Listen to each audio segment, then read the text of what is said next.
긍정적, 적극적 신앙으로 만든 신로함의 표적이라는 말씀으로 함께 은혜를 나누려고 합니다. 어제부터 대구에서 세계 육상 대회가 시작이 되었습니다. 이번 대회에 유명한 선수들이 많이 왔습니다. 우사인 볼트라든지 엘레나 이신바에라든지 이런 선수들이 세계의 주목을 끌고 있습니다만은, 그러나 벌써부터 세계 매스컴에서는 이 사람에 대한 관심을 가지고 지금 방송을 하고 있습니다. 지금 화면에 나오는 사진에서 보신 바와 같이 이 사람은 달리기를 하는데 다리가 없습니다. 지금 의족을 한 상태로 달리기를 하고 있는 장애인 육상 선수입니다. 오스카 피스토리우스라는 남아공의 선수입니다. 이 선수는 태어나자마자 두 다리에 종아리뼈가 없이 태어났기 때문에 11개월째 다리를 절단하고 의족을 한 대로 살아야만 했습니다. 어렸을 때부터 의족을 하면서 많은 동네 아이들에게 놀림을 받고 뒤로 밀치면 넘어지기도 하고 쓰러지기도 하는 그런 참으로 어려운 삶을 사는 이 아이에게 그의 아버지 헨케 피스토리우스는 끊임없이 꿈을 불어넣어 줬습니다. 너는 할 수 있다. 마음속에 꿈꾸는 것은 무엇이든지 할 수 있다. 그리고 그 아이를 강하게 키웠습니다. 그래서 그 아이에게 태권도도 가르치고 복싱도 가르치고, 그리고 커서는 그 아이에게 럭비, 그리고 물에서 하는 축구, 워터폴로, 테니스, 레슬링, 이런 거친 운동들을 과감하게 시켰습니다. 대학교 다닐 때 럭비를 하다가 그만 다리를 다쳤습니다. 그래서 그는 이제 또다시 위기를 만났지만은 그 위기 속에서 그는 자기의 인생을 다시 반전을 시킵니다. 그래서 럭비 선수였던 그가 다시 육상 선수가 되었습니다. 달리기를 시작한 것입니다. 그래서 끝내 그는 장애인 단거리 대회에서 세계 최고의 선수가 되었을 뿐 아니라 이번 우리 대구 육상 경기에서는 일반인들과 이렇게 함께 달리기를 하는 최초의 장애인 선수가 되게 된 것입니다. 이 오스카는 남달리 다른 선수로 달리 뒤에다가 긴 문장을 새긴 문신을 하나 달고 가지고 있는데, 그 문신의 내용은 그런 내용이었습니다. Therefore, I do not. 나는 이런 면에서 달리지를 않는다. 목적이 없이 나는 달리지를 않는다. 나는 싸우지 않는다. 세상 사람들과 같이 향방 없이 공중에 손을 향하여 싸우는 것처럼 나는 싸우지 않는다. 이 내용은 다름이 아닌 고린도전서 9장 26절, 27절의 말씀인 것입니다. 나는 목표가 없는 사람처럼 달리지 않는다. 나는 허공에다 주먹을 쥐고 휘둘러대는 사람처럼 싸우지 않습니다. 그의 말은 그는 목적을 향하여 달리고 있다. 확고한 꿈을 가지고 끊임없는 열망을 가지고 한계가 있지만은 그 한계를 뛰어넘어 열심히 열정적으로 달리고 있다라는 말입니다. 그는 그의 인생을 살면서 늘 그의 장애를 보면서 why, 왜 내가 이런 장애를 당했는가라고 생각하지 않냐고, how, 어떻게 이 장애 속에서 내가 이 장애를 어떻게 이겨낼 것인가라는 삶을 살았다고 했습니다. 그러면서 그는 늘 이런 말을 했습니다. 나는 잃어버린 패배자는 마지막에 들어오는 꼴등이 아니다. 마지막에 들어오는 자가 경주에서 패배자가 아니다. 패배자는 앉아서 구경만 하고 뛰어보려고 생각지도 않고 시도하지 않는 사람이 진정한 패배자다. 그런 말을 남겼습니다. 그런 그의 이러한 신념과 이런 꿈과 이러한 믿음을 가지고 지금도 달리고 있습니다. 정상인처럼 장애를 가졌는데도 불구하고 꿋꿋이 달리고 있습니다. 그래서 세계 매스컴은 지금 그가 이번 이 처음으로 장애인이 정상인과 함께 달리기를 하는 그 경주의 결과에 대해서 주목을 하고 있는 것입니다. 오늘 우리가 읽은 본문 말씀에 보면은 이런 어려운 장애를 가졌는데도 불구하고 여러 가지 어려운 환경 속에서도 예수 그리스도의 은혜로 믿음으로 놀라운 표적을 만든 실로암의 표적을 만든 사람에 대한 말씀이 소개되어 있습니다. 그는 오늘 또 본문 말씀에서 소개된 것처럼 어렸을 때부터 장애를 가졌기 때문에 그 장애도 그냥 장애가 아니라 눈을 볼 수 없는 시각장애를 가졌기 때문에 장님의 그 생애를 살면서 할 수 없이 그는 성전에 나와 교회에 오가는 사람들에게 구걸을 하고 사는 그러한 신세로 살면서 오늘 그가 참으로 놀라운 것은 예수 그리스도를 만남으로 예수 그리스도의 은혜로 말미암아 주님의 놀라운 표적을 만드는 주인공이 된 것입니다. 실로암에서 표적을 만든 그 놀라운 주인공인 오늘 이 본문 말씀의 이 주인공처럼 때로는 우리가 어렵고 힘든 상황이 있지만 우리 앞에 여러 가지 장애가 있지만 또 다른 사람에 비해서 내가 많은 열등이 있지만 우리가 참으로 여러 가지 환난과 고난이 있지만 저와 여러분들이 오늘 본문 말씀을 통해서 또다시 우리에게 이러한 축복이 함께 하시기를 바랍니다. 한번 따라합시다. 우리도 할 수 있습니다. 나도 할 수 있습니다. 당신도 할 수 있습니다. 오늘 이 말씀을 통해서 이런 축복이 저와 여러분들에게 함께 하시기를 축원드립니다. 한번 옆에 분을 축복하면서 우리 당당하게 우리 한번 고백해 봅시다. 우리도 할 수 있습니다. 나도 할 수 있습니다. 당신도 할 수 있습니다. 여러분도 할 수 있습니다. 할렐루야. 그런 은혜와 축복이 함께 하시기를 바랍니다. 오늘 이 실로암에서 표적을 만들었던 이 시각장애인 그가 어떻게 표적을 만들었습니까? 표적을 만들려면 첫째는 고정관념을 버려야 된다라는 것입니다. 제자들이 그랬습니다. 오늘 본문 말씀에 보면 참으로 이해할 수 없는 제자들의 질문이 나옵니다. 제자들이 뭐라고 말합니까?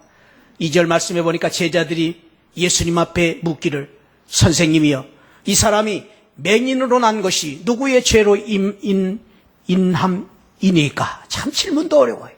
자기니까 그의 부모니까. 여러분 이 질문에 대해서 어떻게 생각하십니까? 어느 사람 같으면 보통 사람 같으면 이런 질문을 하지 않습니다. 못합니다. 보통 사람들 같으면 이런 장애인을 만났을 때 야, 참 불쌍하다. 안 됐다. 어쩌면 저렇게 되었을까? 먼저 감정적인 느낌을 가졌을 것입니다. 그런데 이 제자들은 감정적인 생각보다도 지식적인 생각을 갖습니다. 라비여, 이 사람이 맹인으로 난 것이 누구의 죄 때문입니까? 왜 소경이 되었는가? 어떻게 소경이 되었는가라는 질문은 매우 수준 높은 지식적인 질문이라고 말할 수 있습니다. 이 제자들의 질문은 매우 신학적인 질문입니다. 누구의 죄 때문입니까? 죄와 장님이 된 것을 연결합니다. 그리고 그 죄가 아버지로부터 조상으로부터 물려받은 원죄입니까? 아니면 내가 지은 본죄입니까? 이건 아주 고차원적인 신학적인 질문입니다. 보통 사람들이 할 수 없는 질문입니다.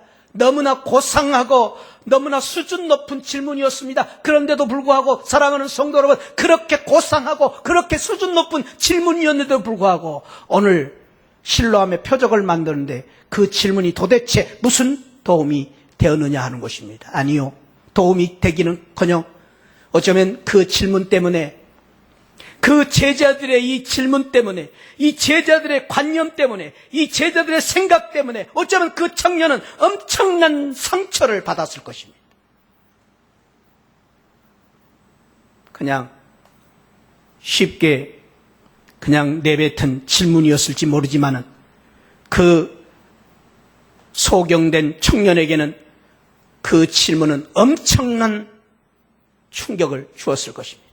엄청난 실망과 좌절감을 주었을 것입니다. 어쩌면 그 말을 듣고 그 청년은 울고 또 울었을지도 모릅니다.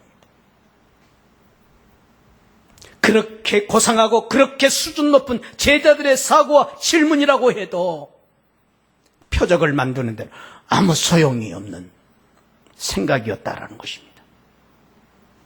그렇게 수준 높은 신학적인 사고를 가졌는데도 불구하고 표적을 만드는 데는 아무 도움이 되지 않았다는 것입니다. 여기서 우리는 이런 생각을 가질 수 있습니다. 때로는 우리가 그렇게 자랑스러운 신앙의 연륜, 우리가 가지고 있는 신앙의 경험, 우리가 가지고 있는 신앙의 지식, 고상한 지식, 그것이 우리의 자랑이기도 하지만 때로는 그것이 예수님의 표적을 만드는 데 장애가 될 수도 있다는 것입니다. 종교개혁자인 칼빈은 그런 말을 했습니다. 다른 사람들의 고통에 대해서 우리가 쉽게 범할 수 있는 오류, 쉽게 범할 수 있는 실수가 있다. 그 첫 번째는 다른 사람들의 아픔과 고통을 보면서, 어려움을 보면서 남의 고통을 꼭 죄 때문이라고 말하기를 좋아하는 것입니다. 저 사람은 이렇게 팔자가 나빠서 저래? 저 사람은 왜 저래? 쉽게 다른 사람들을 비난하고 정죄하는 그러한 시각이 우리에게 있다. 그런 것 때문에 우리가 잘못을 범할 수 있다고 말합니다. 또 하나는 우리가 다른 사람들의 잘못을 보면서 이해를 너무나 못한다는 것입니다. 너무 엄격한 이해, 너무 좁게 이해를 하고 있다는 것입니다. 내 자신의 실수, 내 자신의 실패, 내 자신의 허물에 대해서는 관용을 베풀면서도 다른 사람들의 실수, 다른 사람들의 아픔에 대해서는 매정하게 비판하고 비난하는 그런 심성이 우리에게 있다는 것입니다. 세 번째로는 나는 아니다. 늘 자신은 외예로 생각한다라는 것입니다. 저 사람처럼 나는 불행하지 않을 것이다. 나는 저 사람처럼 저렇게 살지는 않겠다. 여러분도 그렇습니까? 여러분이 외인 사람이 있습니까? 고난과 어려움 속에서 시험 앞에서 외에 있는 사람은 아무도 없다라는 것입니다. 많은 사람들이 그렇게 생각합니다. 우리는 다른 사람들의 약점에 대해서, 다른 사람들에 대해서, 다른 사람들의 아픔에 대해서 너무 쉽게 생각하는 경향이 있습니다. 자동차의 선조라고 말할 수도 있고, 자동차의 산업에 가장 성공했던 포드 자동차의 그 창업주이신 포드는 그런 말을 했습니다. 성공의 비결은 타인의 관점을 잘 포착하는 데 있다. 다른 사람들의 약점을 잘 이해하는 데 있다. 성공의 비결이다. 그런 말을 했습니다. 그렇습니다. 세상 사람들은 어떠한다 할지라도 우리는 말할 것도 없이 저와 여러분들은 예수 그리스도를 믿는, 우리가 주님을 믿는 사람이기 때문에, 우리가 믿는 사람이기 때문에, 우리가 주님을 믿는 사람이기 때문에 더더욱 우리는 다른 사람에 대해서 생각할 때 정말로 우리가 넓은 마음을 가지고, 넓은 사랑을 가지고, 예수 그리스도의 사랑을 가지고 다른 사람들을 볼 수 있어야 됩니다. 왜? 주님의 은혜가 있기 때문입니다. 사랑하는 성도 여러분, 우리가 주님의 믿음을 가지고 있는 믿음의 사람들이기 때문에 신앙생활을 하면서 어려워도 안 된다고 하지 마시기 바랍니다. 왜냐하면 주의 일은 내가 하는 것이 아니고 주님이 하시기 때문입니다. 할렐루야. 사랑하는 성도 여러분, 우리가 아무리 참으로 힘들고 어려워도 내 능력으로 하는 것이 아니라 하나님의 능력으로 하시기 때문에 우리는 할 수 없지만 내게 능력 주시는 자 안에서 우리가 할 수 있는 것입니다. 그것이 바로 믿음입니다. 그래서 우리는 그 믿음이 있기 때문에 어려워도 힘들어도 좌절하고 낙심하고 절망하고 포기하지 마시고 또 주님의 은혜를 붙잡고 믿음으로 앞으로 나아가는 저와 여러분들이 되시기를 주님의 이름으로 축원드립니다. 주의 일을 하면서 아무리 작은 일이라도 무시하지 마시기 바랍니다. 그것은 주의 일이기 때문입니다. 우리가 주님께 봉사하고 헌신하면서 아무리 작은 헌신이라 해도 무시하지 마시기 바랍니다. 왜냐하면 그것은 주님이 받으시는 헌신이시기 때문입니다. 우리가 아무리 바쁘고 어려워도 주님의 일에 대해서는 우리가 뒤로 미뤄서는 안 됩니다. 왜냐하면 그것은 주님의 일이기 때문입니다. 그것이 바로 믿음의 사람들인 것입니다. 우리가 주님을 믿기 때문에, 우리가 주님을 믿기 때문에 주님의 사랑을 우리가 바라보기 때문에 그렇게 살아야 되는 것입니다. 그래서 아무리 내 생각이 옳고 내 주장이 옳고 내 경험이 많고 내 직분이 많고 내가 아무리 좋은 생각을 했다 할지라도 우리는 주님을 믿는 사람이기 때문에 늘 주님 앞에 내 생각을 내려놓아야 됩니다. 우리는 주님을 믿는 사람이기 때문에 내 경험을 주님 앞에 내려놓아야 됩니다. 내 지식이 아무리 높아도 주님 앞에 내 지식을 주님 앞에 내려놔야 됩니다. 내 직분을 주님 앞에 내려놔야 됩니다. 그럴 때 표적이 일어나는 것입니다. 할렐루야. 주님을 믿는 사람이기 때문에 우리는 주님 앞에 모든 것을 다 내려놔야 됩니다.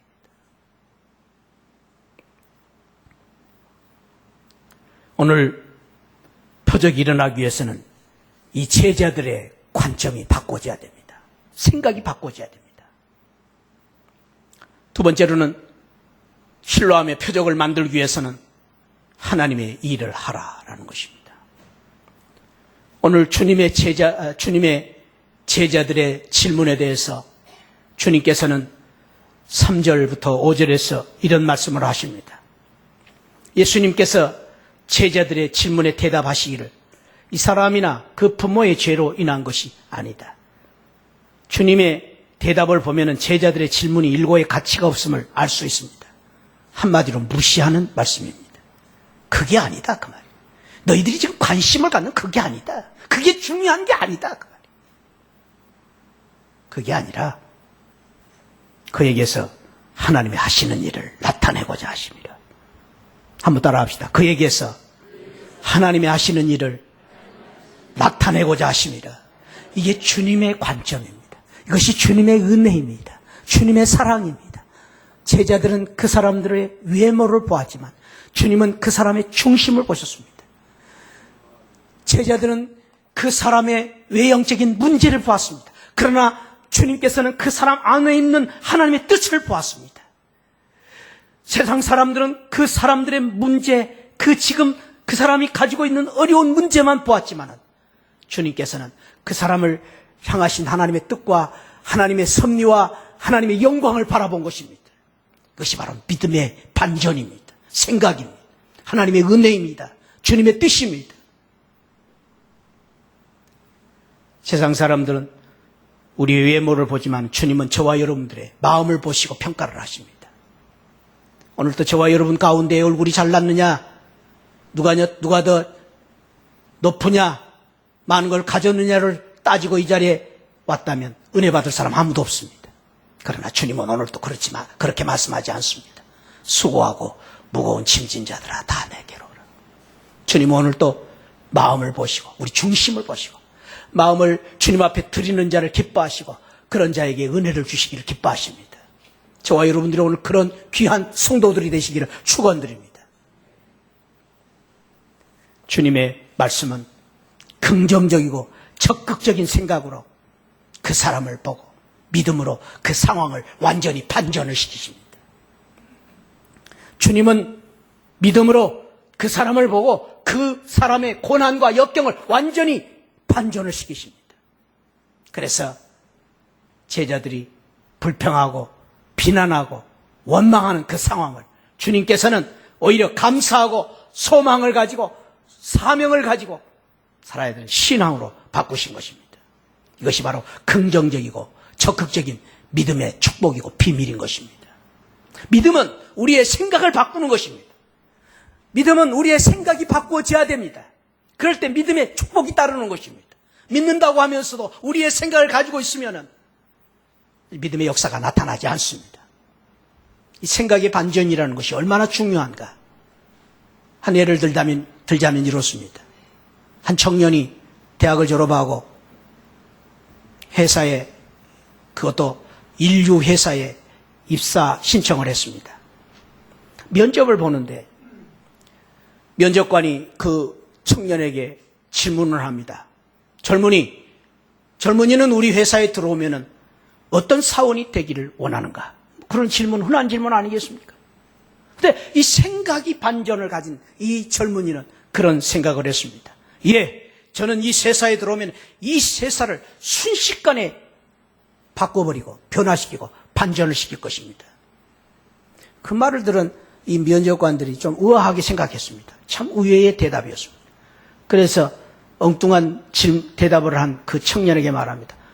청년은, 젊은이는 도대체 우리 회사를 어떻게 반전시키겠다는 것인가? 한번 예를 한번 보여주시게. 그러자 그 청년은 당당하게 일어섭니다. 그리고 자기의 가슴에 있는 그 신입사원 명찰을 떼더니만은 밖으로 나가서 줄을 서 있는 많은 그 신입사원 이제 신청자들에게 외칩니다. 여보세요! 여보세요! 신입사원 모집 끝났습니다. 돌아가시기 바랍니다. 방금 전에 들어가신 그분이 합격하심으로 끝났습니다. 그렇게 돌아와서 앉았습니다. 그래서 그 사람이 합격이 됐다는 것입니다. 생각이라는 것이 이렇게 중요합니다. 생각이라는 것이 한번 이렇게 바꾸어지면은 놀라운 능력을 갖게 되는 것입니다. 믿음이라는 것은 그렇습니다. 믿음은 생각을 바꾸는 것입니다. 우리의 부정적이고 소극적인 생각이 긍정적이고 적극적인 생각으로 바꾸어지는 것입니다. 왜 바꾸어집니까? 왜 바꾸어집니까? 하나님이 하시기 때문입니다. 내가 하는 것이 아니라 하나님이 역사하시기 때문입니다. 내가 하는 것이 아니고 하나님이 살아 계시기 때문입니다. 할렐루야. 하나님을 믿기 때문입니다. 내가 하는 것이 아니고 하나님을 믿기 때문에 생각이 바꿔지는 것입니다. 그래서 사랑하는 성도 여러분, 하나님이 하시겠다는 일을 우리는 생각할 때마다 실망은 안 됩니다. 기도할 수 있기 때문입니다. 기도하는데 왜 실망하고 계십니까? 하나님이 하고 계시고 하나님께 우리가 아뢰일 수 있는데 왜 실망하십니까? 하나님이 하시겠다고 하는데 하나님의 일을 왜 안 된다고 말합니까? 하나님의 일을 왜 우리가 안 된다고 말합니까? 하나님이 하시겠다는데 왜 안 된다고 말합니까? 바꿔져야 됩니다. 하나님을 우리가 믿는다고 하면서 하나님이 하신다고 하는데 왜 혼자만 울고 계십니까? 주님이 우리의 손잡아 주시고 주님이 지금도 우리에게 다가와 주시고 우리를 보듬어 주시고 우리와 함께 계시는데 왜 혼자만 울고 계십니까? 그렇습니다. 우리 하나님, 나의 하나님, 우리가 믿는 우리 하나님, 그 하나님은 생사화복을 주장하시는 하나님이십니다. 이 세상의 모든 생사화복의 주권이 우리 하나님 앞에 있습니다. 하나님이 지금도 이 세상의 모든 것을 역사하시고 우리의 삶을 역사하시고 주관하시고 하나님이 능력을 베푸시고 하나님이 영광을 나타내신 일이라면은 하나님이 우리에게 함께 하신 일이라면은 지금 우리가 비록 힘들고 어렵다 할지라도 고난이 있다 할지라도 안 된다 할지라도 실패 속에 있다 할지라도 지금 우리가 어려운 장애가 있다 할지라도 하나님이 함께 하신 일이라면 반드시 그 고난과 역경과 환난 속에서 하나님의 영광을 드러내실 것입니다. 할렐루야. 그 믿음을 우리가 가져야 됩니다. 하나님이 함께 계시기 때문에 하나님의 섭리가 함께 계시기 때문에 고통도 어려움도 병이 들어도 실패하는 것도 하나님이 하시는 것입니다. 그래서 이사야 45장 7절에서 이사야 선지자는 이렇게 고백하고 있습니다. 한번 같이 읽어봅시다. 나는 빛도 짓고 어둠도 창조하며 나는 평안도 짓고 환난도 창조하나니 나는 여호와라. 이 모든 일들을 행하는 자니라 하였더라. 여호와 하나님께서 말씀하십니다. 나는 빛도 지었다 어둠도 지었다. 나는 평안도 만들었다. 고난도 환난도 내가 만들었다. 내가 믿는 하나님, 우리가 믿는 하나님이십니다. 예레미야 선지자는 그랬습니다. 33장 2절에 이를 행하시는 여호와, 그것을 만들며 성취하시는 여호와, 그의 이름을 여호와라는 이가 이와 같이 이르시는도다. 이를 행하시는 여호와, 만들며 성취하시는 여호와, 저와 여러분들에게 고난도 주시지만 그 고난을 성취하시는 여호와 하나님, 우리의 하나님이신 줄 믿으시기 바랍니다.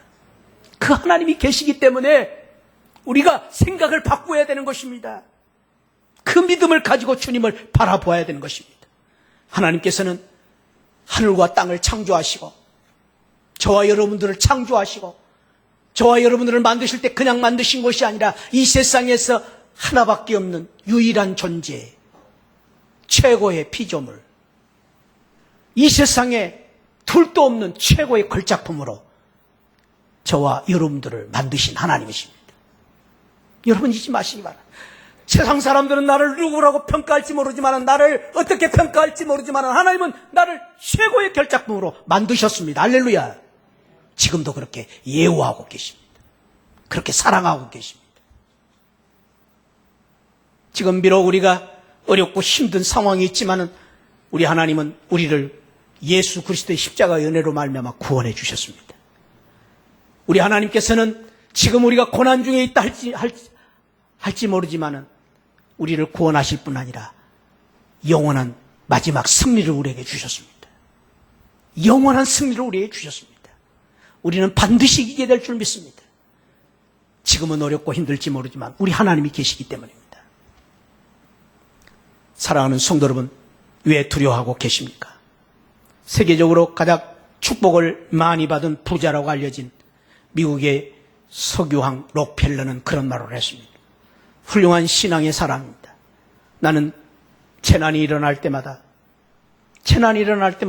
그것을 좋은 기회가 되게 해달라고 노력을 했습니다.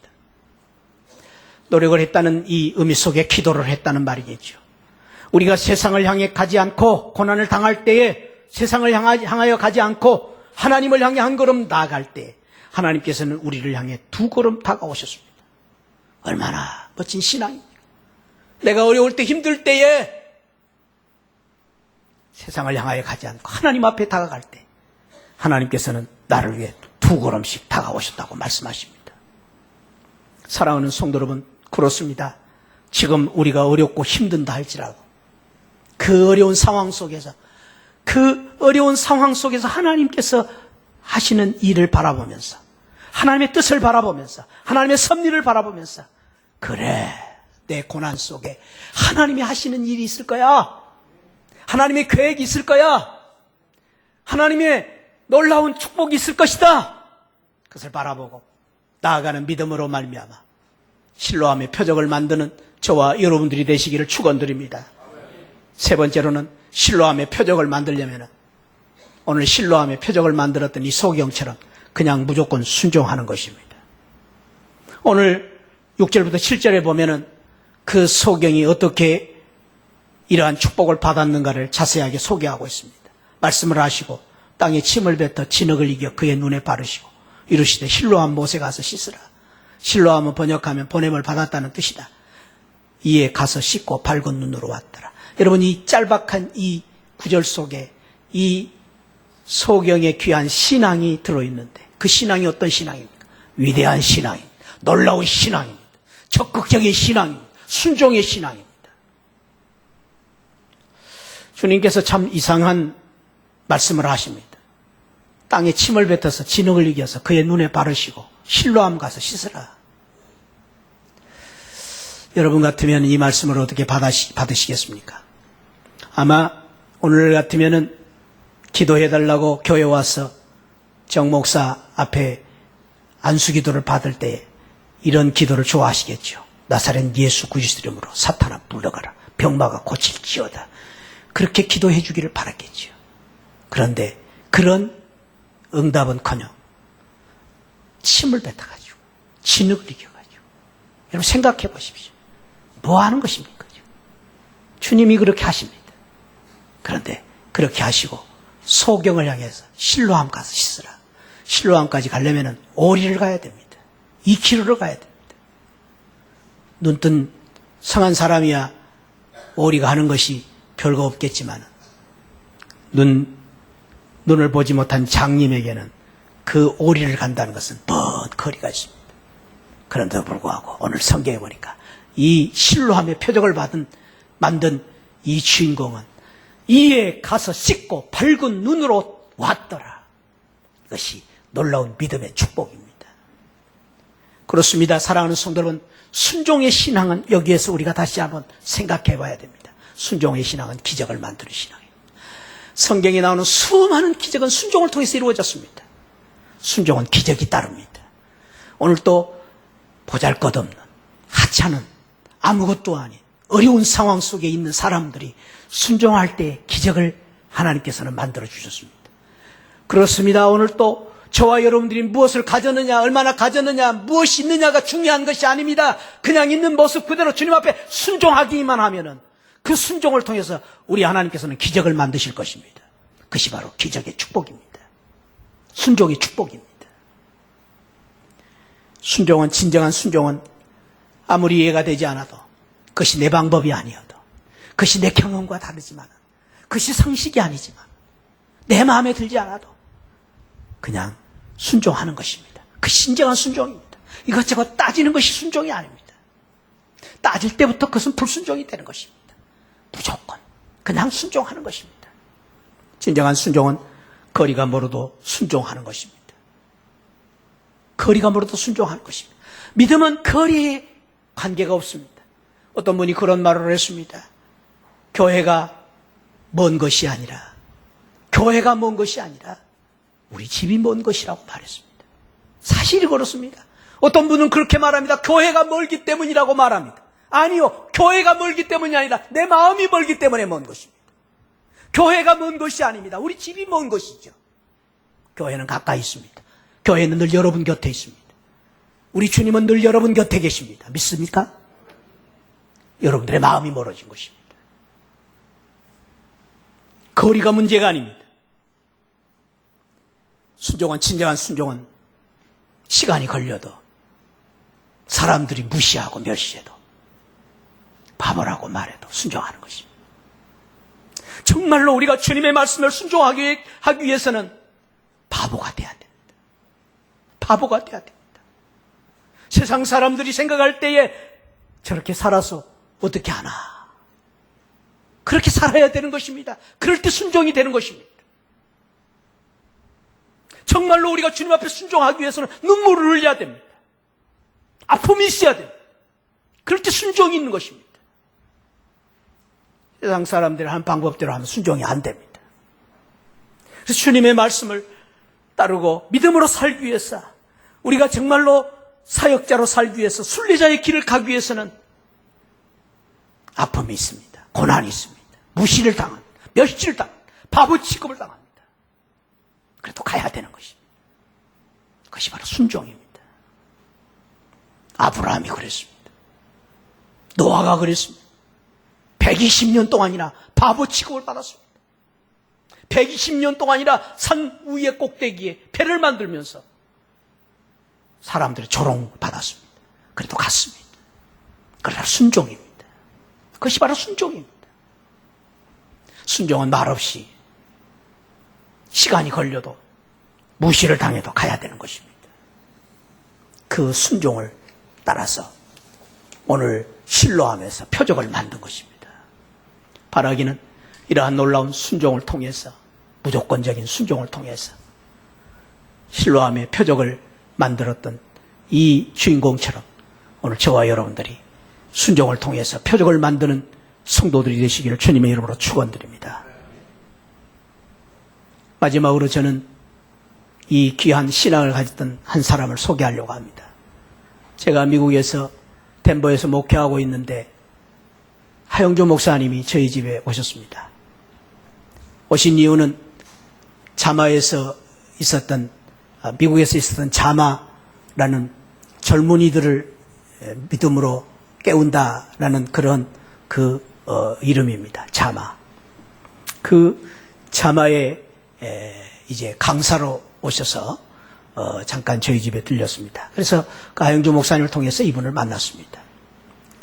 자마의 대표이신 김춘근 장로님이십니다. 이 김춘근 장로님이 쓴 와임이라는, 왜 하필이면 저란 말입니까? 라는 책이 있습니다. 당시 알래스카 주립대학의 교수로서 크게 활약을 하고 계시던 김춘근 장로님.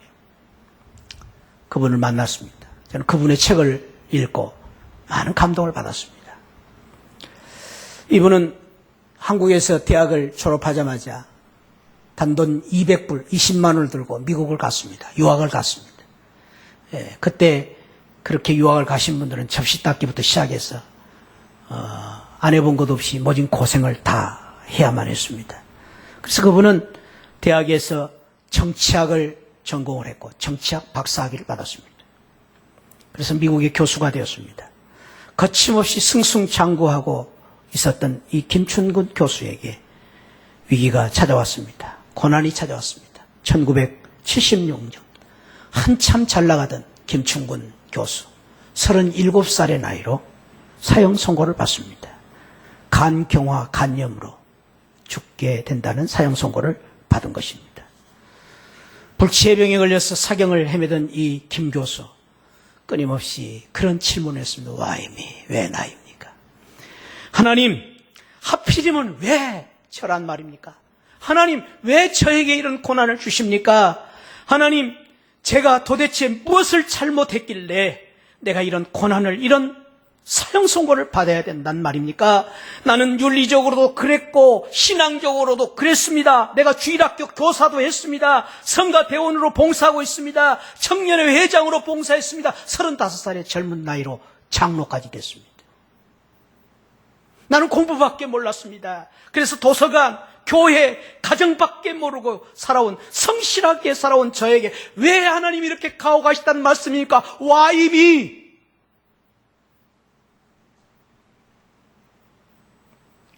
그는 그의 마음속에 잔잔한 음성이 하나님 앞에 들려왔습니다. 그래도 순종해라. 순종해라. 그래서 그는 그 마음을 가지고 LA 근처에 있는 빅베어 마운틴이라는 산에 올라갑니다.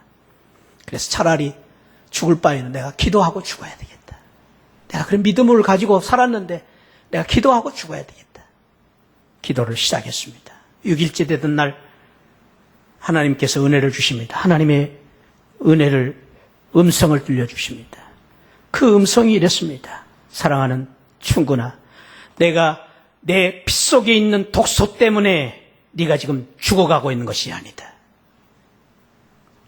네 영혼 속에 있는 독소, 피 속에 있는 독소가 아니라 네 영혼 속에 있는 독소, 교만 때문에 내 영이 죽어가고 있다는 것을 모르고 있느냐. 하나님의 음성을 들려주십니다. 그래서 그는 그 하나님의 음성 앞에 엎드려서 회개하기 시작합니다.